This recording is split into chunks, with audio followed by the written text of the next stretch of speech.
பார்க்குறானா?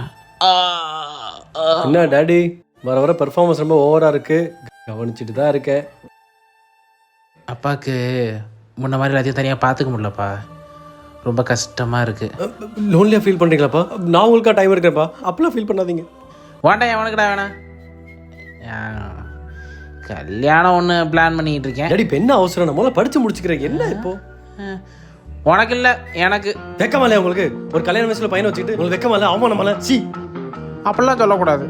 பண்ணி வைப்பா ப்ளீஸ்ப்பா, ப்ளீஸ்ப்பா பண்ணி சரி வைப்பா. பண்ணி வச்சு தொலைகிறேன். பொண்ணு பார்த்துட்டீங்களா? பொண்ணெல்லாம் பார்த்தாச்சு, நீ வந்து ப்ரப்போஸ் பண்ணிடலாம். வந்து தொலைகிறேன், பிறந்துட்டேன்ல. ஆனால் அதுக்கு முன்னாடி உங்கள் அவுட்ஃபிட் மொத்தம் மாற்றணும், உங்கள் ஸ்டைலே மாற்றணும். அண்ணனை முதல்ல இந்த மாதிரி ஸ்டைலாக மாற்றணும்டா, அப்போ தான் பொண்ணுங்க தானா விழும். யோ சித்தப்பா, இவருக்காவது ரெண்டாவது கல்யாணம், நீ இப்படி இருக்கிறதுனால தான் ஒரு கல்யாணம் கூட பண்ணாமல் இருக்கேன். அமைதியாக கிளம்புறேன். என்ன அவரே ஸ்லோ மோஷனில் மூவ்மெண்ட் கொடுக்குறாரு? கமான்,